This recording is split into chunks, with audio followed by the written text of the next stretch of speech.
Hi, everyone. I'm Ashley McManus, Director of Marketing at Affectiva. Welcome to Affectiva Asks, a human-centric AI podcast where each episode we will interview a thought leader doing cutting-edge work in the AI space. A little bit about us. Affectiva is the pioneer of in-cabin sensing AI, software that can detect nuanced human emotions, complex cognitive states, behaviors, activities, and interactions within next-generation vehicles.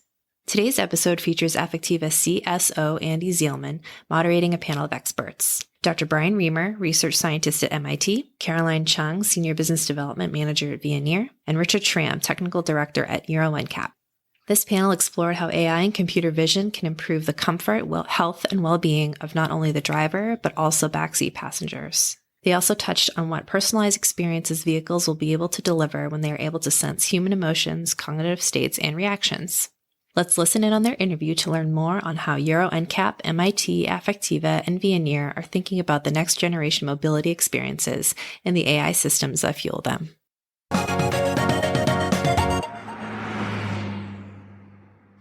Good morning. Hello from Boston. Andy Zeilman here, Chief Strategy Officer for Affectiva. Happy to kick off our third session with a panel that is some of the best minds in driver monitoring, occupant safety, and mobility of the future in the interior space. Pleasure to see this team together. I get a chance to connect with Bryan fairly often. He's right across the river from us in Cambridge. Richard and Caroline, great to see you two again. It takes me back to the Affectiva AI Summit almost a year and a half ago now, sitting in Boston and having a heated discussion over dinner around head position versus vector eye gaze versus all sorts of different capabilities and likelihoods of signals impacting driver impairment classification. Can't wait till we'll be able to connect in person again, hopefully as the weather changes and the world comes back to normal. Before we get on with it, I'd love to do introductions from the team so the audience knows who they're listening to. Bryan, let's start with you, then to Richard, then to Caroline.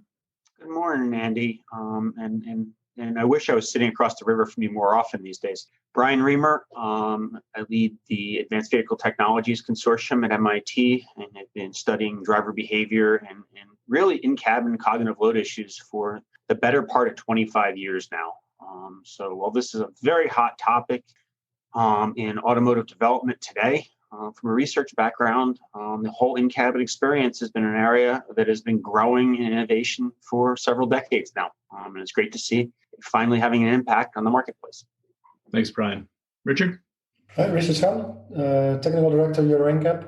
Maybe in that role for this summit, I'm involved for all development regarding ADAS, AD, with it also driver monitoring. Happy to have heated discussions again with you today. Excellent. And Caroline? Hi, everyone. This is Caroline Chung, Senior Business Development Manager at Veoneer in the DMS and interior sensing space. And yes, Andy, that was a great discussion, good meeting of the minds, discussing what the future is for driver and occupant sensing. So glad to continue that discussion today. Absolutely. Well, thank you all for taking time today. And thank you all for joining from around the world today.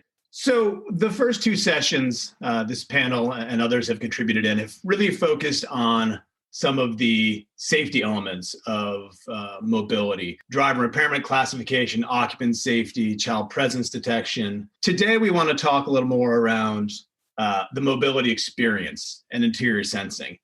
Interior sensing, even as a definition of a market, has yet to be fully defined. Thus, the oxymoron of saying the definition has yet to be defined. So I'd like to start with understanding how you, the panelists, think about interior sensing. Richard, I want to start with you. What do you think about when you hear interior sensing, in-cabin sensing, occupant sensing? What does that mean to you?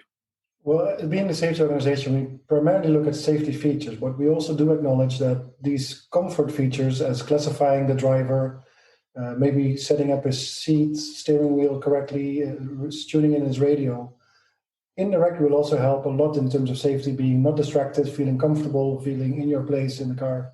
So I think there is still indirectly a lot of safety benefit to gain.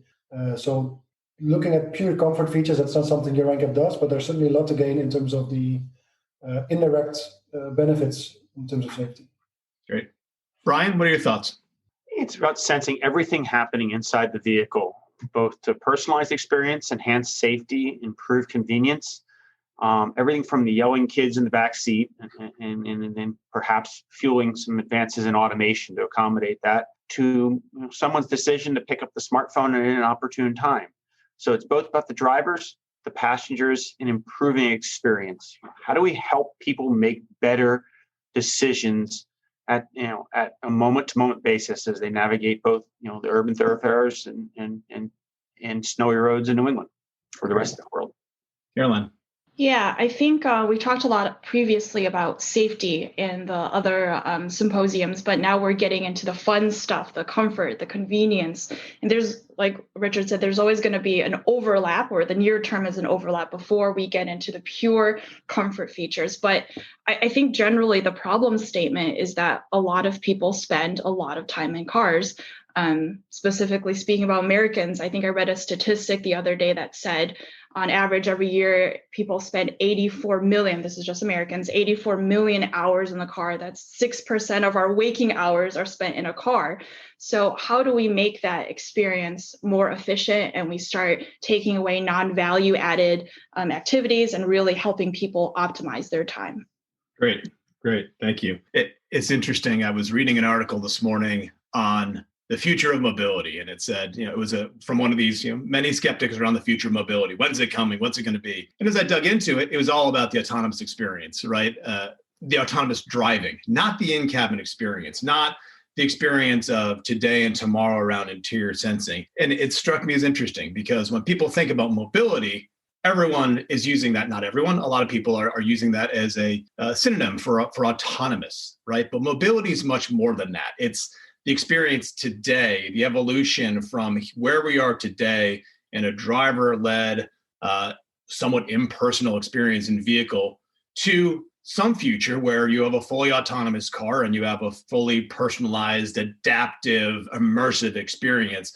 But there's a lot that's going to happen between now and then. So maybe, Caroline, I'll start with you a little bit because of your work on Live and with Veoneer. How do you see the progression of interior sensing from where we are today to this future of a fully driving, automated driving, immersive, personalized experience? How do we get from A to Z in a way that is acceptable to consumers, put safety first, because that's obviously, this is a team here that's dedicating their professional lives to making sure that we minimize fatalities and accidents. But how do we do that? How do you see the interior sensing, the in-cabin sensing, the mobility experience of the future internally evolving over the next several years?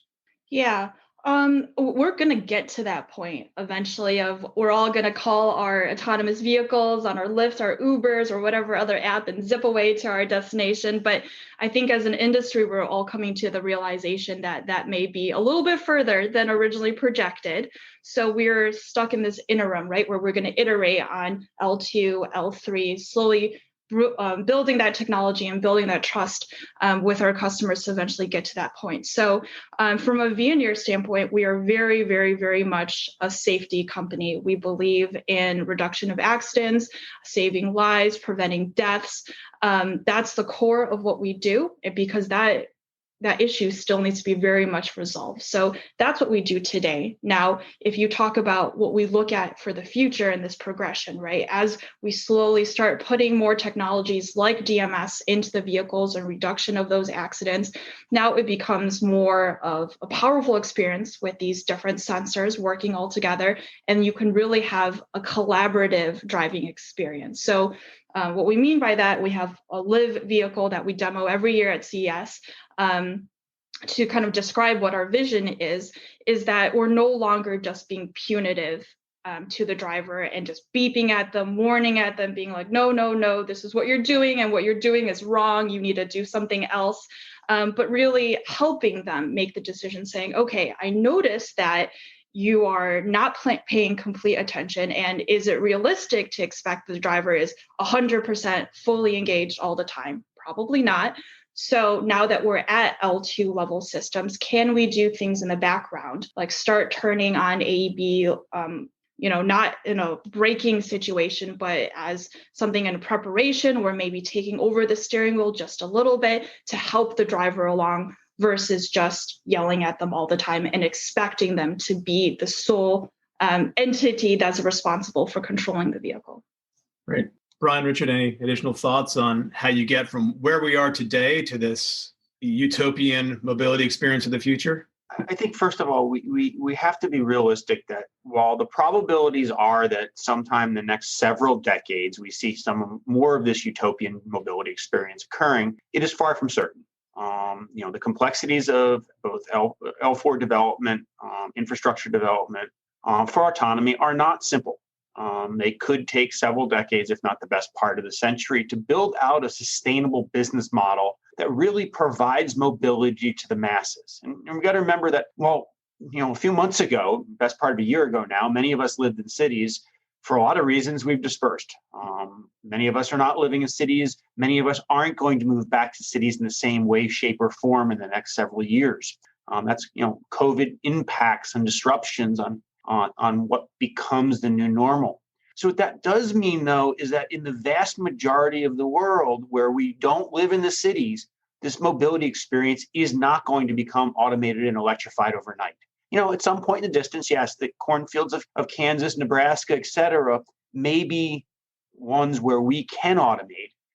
But for the foreseeable future, we are going to drive. And we need to build the experience of driving, almost separate from this quest for autonomy. How do we provide people with moment-to-moment feedback to support better decision making? While COVID has really displaced our view of harm in the world and godly tragic events here in the fatality count, we got to remember that automobile fatalities are one of the largest undertreated health crises in the world. 1.3, 1.4 million people globally dying on our road. A lot of that has to do with driver error, and a lot of that has to do with providing better support to the consumer.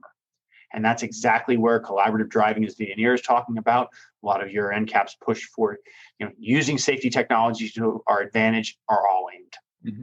So when we talk about interior sensing, we go back to the driver. That's where the focus is today. It's on the driver impairment, mitigating and managing fatalities and accidents.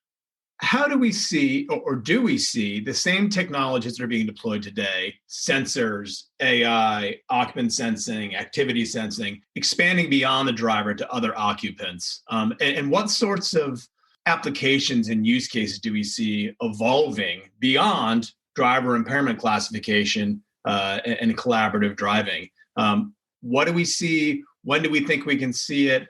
What are some ideas there? And Richard, I'd love to come back to you on this topic just to get your brain thinking of how does this work with Euro NCAP, right? As you start introducing additional applications in the vehicle, maybe based on the same sensors, hardware, software applications, or platforms that are going in, what does that mean for road safety? So, Richard, I'll give you a chance to kind of churn on that a little bit, but I'll go back to Bryan and Caroline first to talk about what other applications they see evolving based on some of the same sensor and software platforms that might be going in vehicles over the next several years. Bryan, why don't you start with this one? So I think it's all about personalizing everybody's experience in the car. And a lot of it actually comes back to infotainment and the experience of what do we want to be doing and how do I personalize content back to individuals. So this is everything from, the bread and butter of advertising to how do you tailor, real-time interactive experiences, whether that is a TV show or video game or everything else that the young Americans and the young folks around the world are preferring to do with their time today. So how do we, tap on everything from emotional expressiveness all the way over to fatigue and attention to tailor that content and personalize it, each person in the cabin. So it's almost an interaction between what we think about the gaming community and the automotive experience.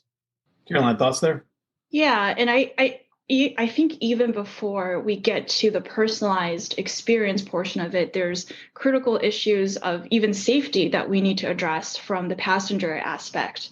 And one of the, I think there's two main areas that we can go into that maybe have stagnated, or we've talked about it a lot as an industry, but we really need regulation or NCAP to help push the industry towards that direction. The first one being the passenger airbag deployment, right? We've focused for a very long time on the 50 percentile male, and we've kind of left the 5th and the 95th percentiles for the females in general and the different other percentiles on the back burner for a really long time. And that something needs to be addressed in the industry. So now that we have these really powerful cameras in the vehicle where we can tell things, or we're going to get to a point where we can tell things like age and percentile and gender, there are things that we can do and we should investigate to see how we, bring in those demographics that have traditionally kind of been neglected, and help serve them too better from a safety aspect.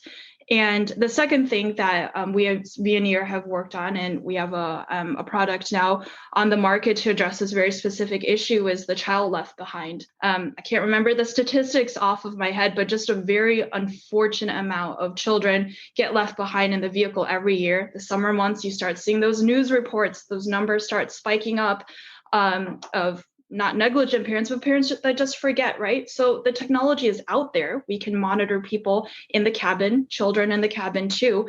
And we really should, as an industry, come together and think about how to solve these problems, convenience-wise, of course, but also safety-wise for the whole cabin.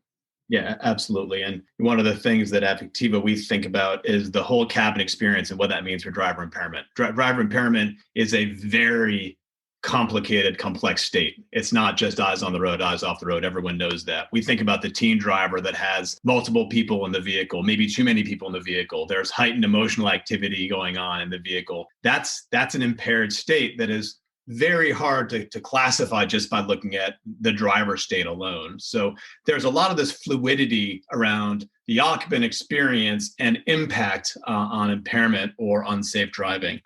Richard, how do you see Euro NCAP's involvement kind of unfolding and evolving? I know you can't speculate too far in the future about what requirements might be, but as you think about the complexity of impairment and where we are today, what are your thoughts on how the overall cabin experience, occupant experience, and the more complex understanding of driver impairment state will flow into the Euro NCAP thinking? Well, initially we're starting with 2023 to have really these systems on board in both driver monitoring, but also occupant sensing. That will bring the vehicles with those systems as standard effectively. And then we can build from there. And I think safety is the primary development at first. And we are considering whether HMI itself, so also where the sensing system will be really handy, we'll be able to avoid distractions. But the risk there is if we do too much because we think the driver wants this, based on his stature or whatever, then you can also do a lot more. If I don't want my window to open when it's a bit hot in the vehicle, then I may be distracted for a very long period, try to find this freaking button in the menu that closes it again. So if you want to do automation based on occupant sensing itself, you need to be very sure that that's what the driver wants to avoid having him annoyed, distracted. And I think even you as Affectiva would see it in your classification that the driver will be very annoyed if something goes contrary to what he is expecting from the vehicle to do.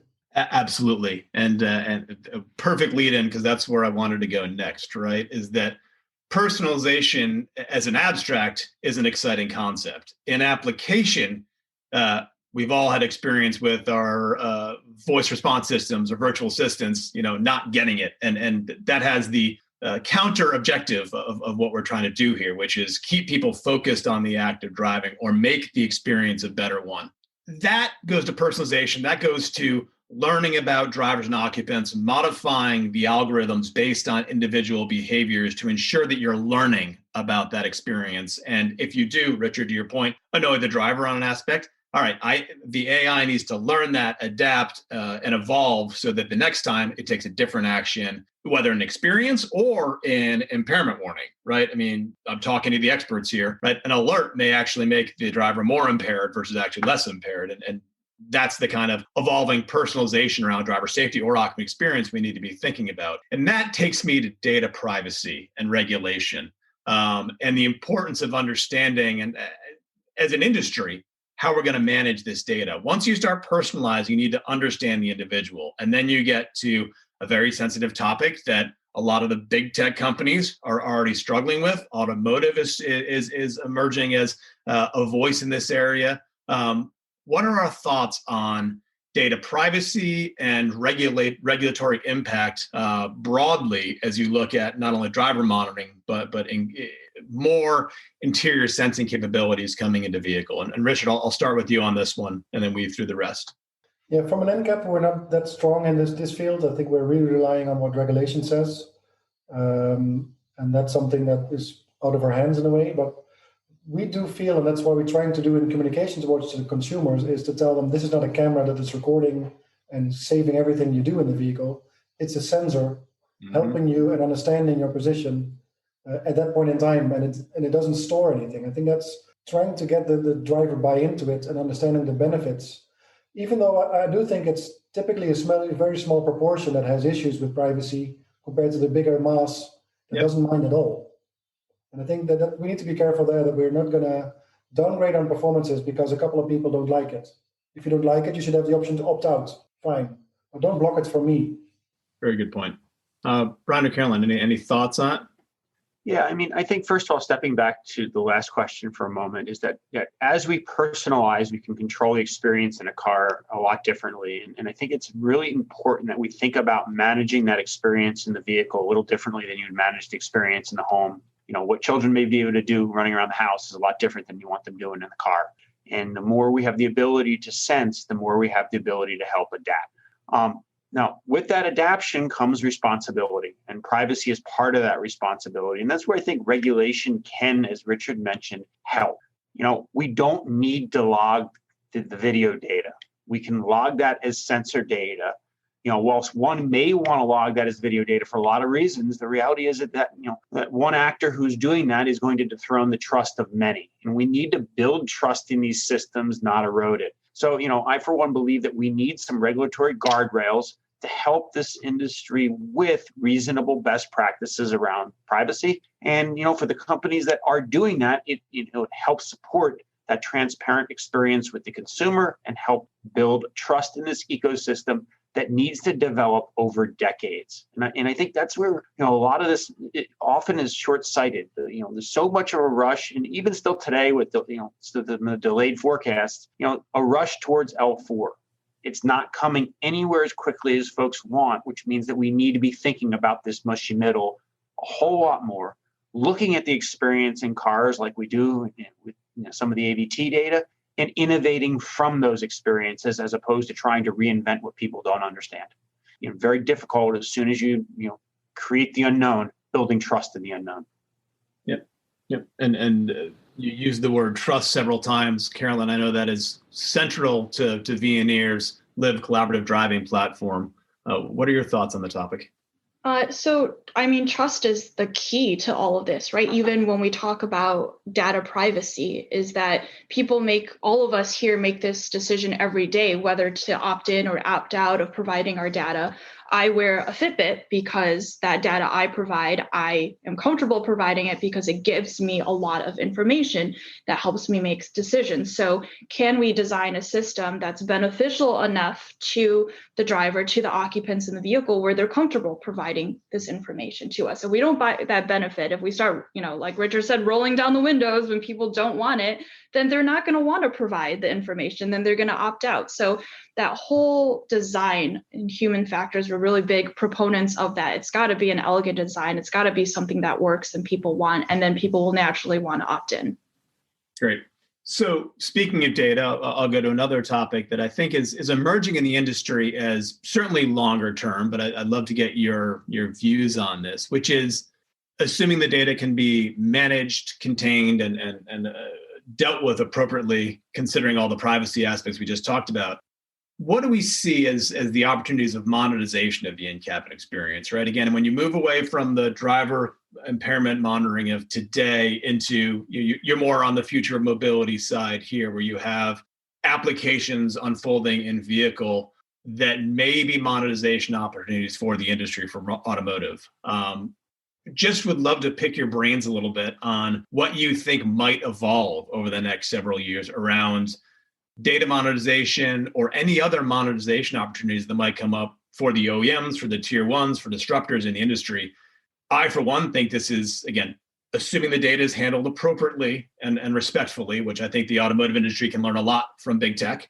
There's a big opportunity here for the industry to start developing new services and revenue streams. But that's just one opinion. I'd love to hear yours. I fully agree, Andy. I think we are willing to give our private information away transparently. I want to know where it's going for value to be provided back to me.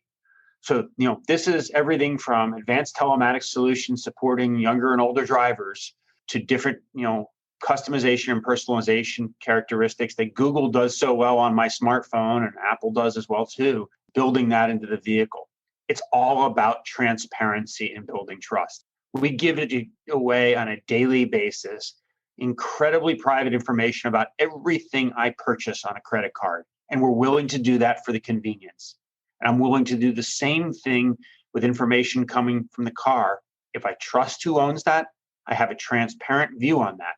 So, I mentioned the word trust so many times because, longstanding, we build trust. We need to build trust. We need to build trust in truth in advertising. We need to build trust in truth in what the future mobility experience will become. We need to build that, and we need to stop eroding it by making promises around timeframes that just are illogical. We want to improve experience. We want people along for the ride, and we want to improve safety along the way. Caroline, any thoughts? Richard? Yeah, I think one of the issues that we see as Euro NCAP is that the data that can flow from OEM 1 to OEM 1's database doesn't end up in the general public where you actually have some use of it as a whole. We are really struggling there. We know there are suppliers and manufacturers that have accident data of their vehicle fleet known by the ADAS sensors and storing it in the cloud. But that's proprietary data that will keep within the OEM. So for the main use, unless you buy the same vehicle over and over again with the same suppliers over and over again, it may help you developing a new product. But if you opt in as a consumer, I'm fine that vehicle A sends my data to the cloud in terms of ADAS interventions, false interventions, etc. It doesn't mean that organizations like Euro NCAP or even governments are helped understanding the current situation. That's the biggest problem we have today, and there's so many opportunities that we're not able to get to. Understanding what is happening with the most modern vehicles today on the roads, and how can we tune our protocols accordingly. In the same time, how are people sitting in cars? In our crash tests, the dummies are sitting up perfectly, even optimized towards that best outcome they can get. But if nobody sits like that, then what's our test worth? And I think that data is there. The question is, how does the data get from all OEMs and all suppliers to the one organization that is open and transparent, as Bryan mentioned? That's very important. It can be used by everyone. And I think there's a competitive benefit if you have your data, more data than the others. But if you share it, I think there's also a lot to gain because vehicle A has done maybe very clever things that you never thought about. And I think that's where there is also a win for the industry, but that the data shouldn't get stuck to the OEMs. It should be real public data if you opt in as a consumer. Yeah, I'd like to jump in, Andy, because in some sense, that's what on a small scale, what AVT is doing. We have enormous understanding of, across vehicle platforms, what's occurring in a modest number of vehicles to try to stimulate understanding here. And we'd very much like to be moving faster. The reality is there's a number of wonderful stakeholders across this industry who are thinking forward. Veoneer, Affectiva are among those. But there's a number of organizations that are not thinking forward collaboratively. And it is all about collaboratively working together where the industry can benefit from shared knowledge. And, I think there's a good portion of the industry who realizes that, and a good portion of the industry who still thinks they can chart this alone. And we can't chart this alone. We need to do so collaboratively. Interesting. I personally, again, love the idea of a data consortium where the industry advances on the collective wisdom or collective data of everyone. But everyone knows the challenges of that, right? Is that, my data is mine, and I want to get competitive advantage from that data and understanding. How do we get there? How do we get to data sharing among OEMs, tier ones, disruptors? Is it done by regulation? Is it done by some sort of collaborative pact? What do we think the status of that is, and the reality of that happening? I'd love to dig into that a little bit, just to get a sense of the reality of that, because I think that would be wonderful if we could find a way to achieve it. Honestly, sharing happens the most when there's some sort of regulation looming or some sort of RFI that's out there, and now the industry needs to come together, right? I think we all understand the reality of the situation is that, data is a competitive edge. The more data you have, the better you can develop your features, the better you can advance your roadmap. So there really is not a general, there's no carrot for us to share the data unless there's something that we have to achieve as an industry, right? So we're seeing that a lot now with the regulations getting pushed forward with driver attention, driver drowsiness, discussions about incapacitation. And so as soon as the regulatory agencies kind of take that first step and throw that out to the market, then you'll see us coming together with Bryan at AVT, or coming together as CLEPA in Europe, and really talking about it as an industry and sharing our learnings and sharing our data. So I think the regulation portion is hugely important. Yep. Well, not regulation, but it's certainly something that Euro NCAP is looking into, whether we can incentivize. We have a recent good example in a completely different area where we're now asking all of the car manufacturers, or demanding all of the car manufacturers, to provide so-called rescue sheets. There's an A4 that says you can cut the vehicle open here and here. And at the beginning, as Caroline mentioned, why would we?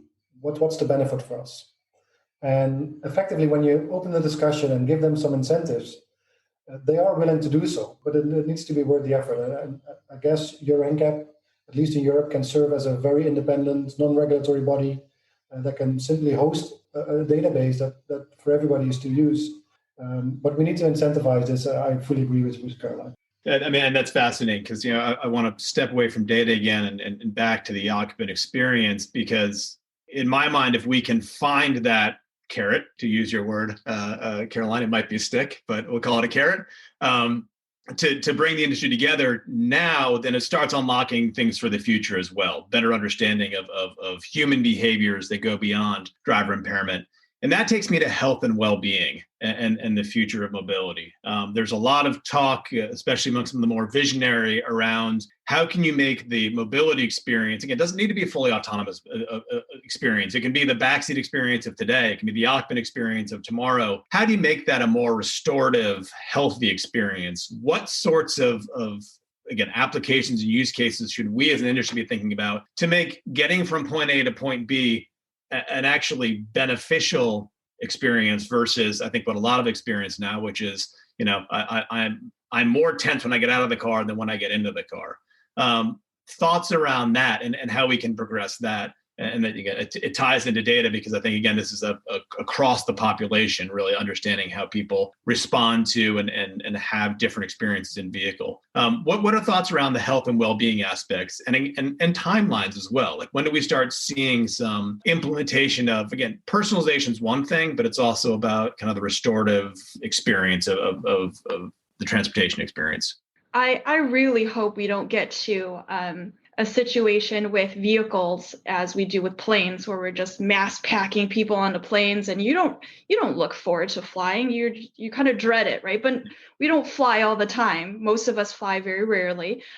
So you kind of just have to soldier through it. But the way I see the industry, thankfully, going with vehicles is that, number one, it's most people's second most expensive purchase in their lives, right? They'll buy the house, and then the next most expensive thing is their car that they buy. So they want a nice thing to drive around every day because they're spending so much time in it, just like they want their house to be a nice, relaxing place. So there's so many different things you can do and so many different avenues. This is the fun stuff that we get to play with, whether it's crazy things like changing the mood lighting in the vehicle. I've sat in meetings before with other conglomerates about scenting the car with different aromatics. I mean, the sky's endless in that area, but I do think generally, I would hope that we wanted the car, like you said, Andy, to be a restorative, happy place that people genuinely want to go to versus like a train or an airplane where we just have to get through it at the end of the day. Right. So, Andy, I think this is a really interesting question, because about 16 years ago, we did a ton of work for Ford Motor Company in this area. Some of it's summarized in a paper in IEEE, Pervasive Computing, Monitoring, Managing, and Motivating Driver Safety and Wellbeing. The concept is an aware car that uses ambient intelligence and pervasive computing to detect driver state, display the information to the driver, transparency, and support in-vehicle systems to improve performance and safety. A lot of our work on physiological monitoring that we started 15 plus years ago was all about sensing state for this. Cognitive areas or core aspect of it, visual areas or another aspect. So this is not a new area. I've done experiments in the simulator looking at light and scent, decade plus ago. This is an area that's not new in concept, but new in our ability to apply it in actual product developments in the experience in a car, package it, and innovate from there. Now, the key being is that we need to begin to watch how this experience changes, how we can begin to personalize it, highly personal, whether I want, some music that picks me up or pulls me down at points in time, because I think, as you mentioned earlier, that active safety alert that we think is advantageous. If I am on the high side of the demand curve, stressed, inattentive, actually a distraction. At that point, you just want automation supporting you silently. And then a little information to come out afterward, providing transparency on why it occurred. We need to be thinking about that kind of level of personalization. And that's what the in-cabin experience can help us do. So related to health, and Bryan, thanks for the platform to jump off of. You mentioned physiological signals. There's a lot of competing technologies right now looking at the interior sensing, both driver management, occupant safety, and occupant experience. A lot of competing technologies. Where do we think the industry is going from a sensor perspective? Is it 2D computer vision? Is it time of flight? Is it, I don't want to, there's probably other things out there. I know there are. Like, what do we see as the foundational technology? What do we see a multimodal approach towards interior sensing? And how do we afford this as an industry to put these sensors in vehicle to achieve what we want to achieve? As a colleague of mine, Bruce Mailer, says, if I was stranded on a desert island, I just want a darn camera, a basic camera to start with.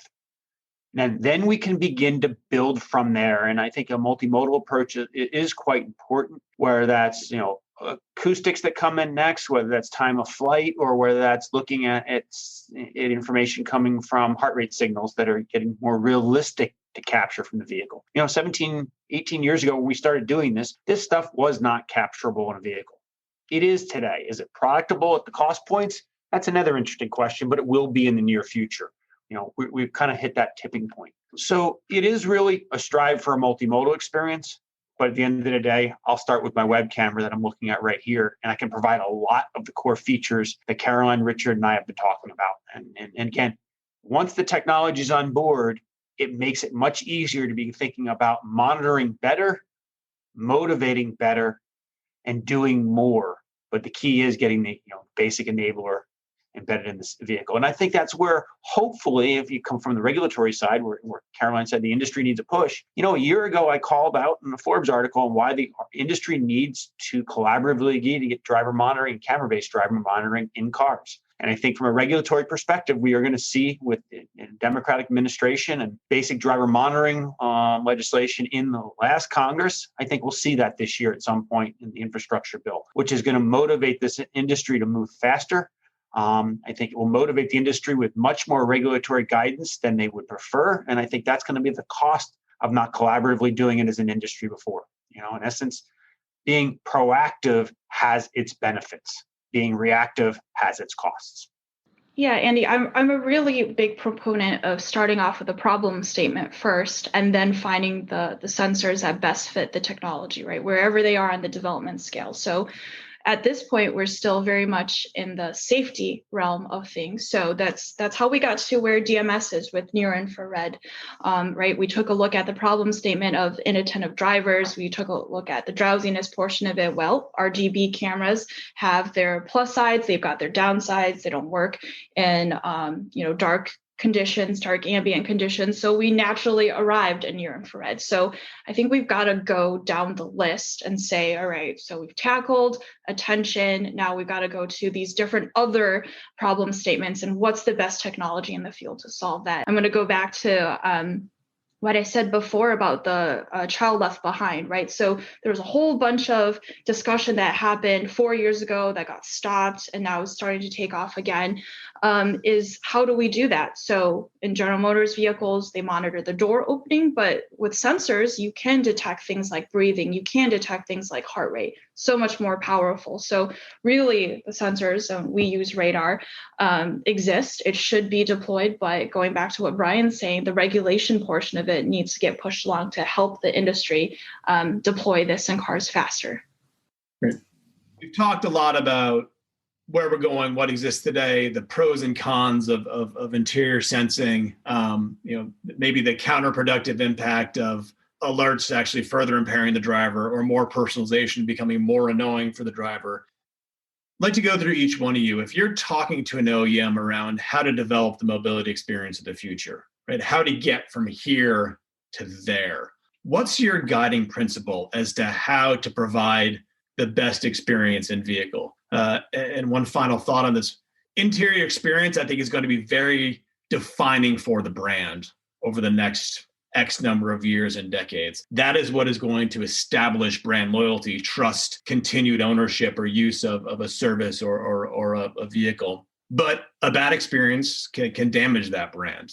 We've all seen it happen. You get in that autonomous vehicle that makes you sick. I don't want to get back in that one next time. The same thing is going to happen with the interior experience. It's annoying me. I don't want that brand anymore. I want a different brand. Caroline, to Bryan, to Richard, how would you talk to an OEM about achieving that future mobility experience of the future? What are your guiding principles to developing the right experience that makes them safe today, improves trust in the brand, but also unlocks these applications for potential data monetization in the relative near-term horizon? Caroline? So I think everything we've talked about, whether that's the safety, the comfort, the convenience, it really can be very powerful in being a brand differentiator, right? So this is now the new cusp of technology that we're pushing forward. Do you want to be known as that company that offers this really safe vehicle, right, for the driver and the passengers? Do you want to be known as a company that offers a great experience, a very plush, luxurious, comfortable experience? So whereas maybe the 8-way lumbar or the massaging seats or the 8K displays are talked about a lot, you really could have that same conversation with this new technology and this driver experience and interior experience with all of these different features. So I don't think that the industry and OEMs have really thought about this, but I think it's our responsibility and our job to not only push the safety portion of it, but also this will benefit your vehicles, it will benefit your brand, it will benefit the customer experience. It could be a complete differentiating factor in us to educate them on that. Thank you. Bryan? So I agree with everything Caroline said there. And I think that I'll just add that I think the OEMs need to begin to think much more beyond trying to replace the driver and this quest for ubiquitous automation. We're not getting our pilots out of the airplanes anytime soon, and we're not getting the vast majority of drivers out of the car anytime soon. What do we know? We know a certain number of things. We know we need to build this technology to support the driver. It's all about supporting, making better decisions, human-centered design. It's not about trying to replace. So how do we really begin to think about crafting all of this experience around a supportive environment that's comfortable, provides brand experience that's second to none, provides enhanced safety, and moves us towards a continual process improvement? And what does that often look like? That means moving the mental model forward as opposed to completely reinventing the mental model. And we as humans like to experience something of growth as opposed to trying to figure out something completely entirely new and walking out of the experience quite confused. And I think that we do that too frequently in automotive. Thank you. Richard, thoughts? I think we're entering a whole different field. Safety type typical systems, you will probably never see your airbag. You will most likely have one or two A/B interventions. But comfort systems will be there all the time and all over the place. So any flaw in that system will constantly remind you that there's something wrong. So I think good design and good trust in that system, and even scalability, switching on and off, and personalization of those systems is extremely important for the acceptability of these systems and people to use them properly as well. And for OEMs, what we are pushing for, and we luckily see one or two OEMs changing already, is to have these systems adapt, have people switch on and off features if they want, buy features, scale their vehicle or tune the vehicle. As Caroline mentioned, it's the most second thing, but most expensive thing you buy. But once you bought it, it will stay the same for over its lifetime, which is a bit strange for something that costs that much money. I can paint my house, but I probably can paint my car, but it's relatively expensive compared to the whole value of the vehicle. If I want to add an interior sensor because I didn't do it at the beginning, most OEMs at this point in time will tell you, sorry, you can't. Either buy a new vehicle or do something else. So the whole flexibility that we have with all other products should be in there as well. Absolutely. I couldn't agree more. Everyone, thank you for joining on the panel. Caroline, Bryan, Richard. I could go on and on with this, and this is the sadness of having a remote. Usually I'd grab you guys for coffee and we keep talking for the next 3 hours. But thank you all for attending. It's been a great 3-session panel here, working through Euro NCAP safety all the way up to Occupant experience. Thank you all. Have a great morning, afternoon, evening, wherever you are on the globe. Appreciate it. Stay safe.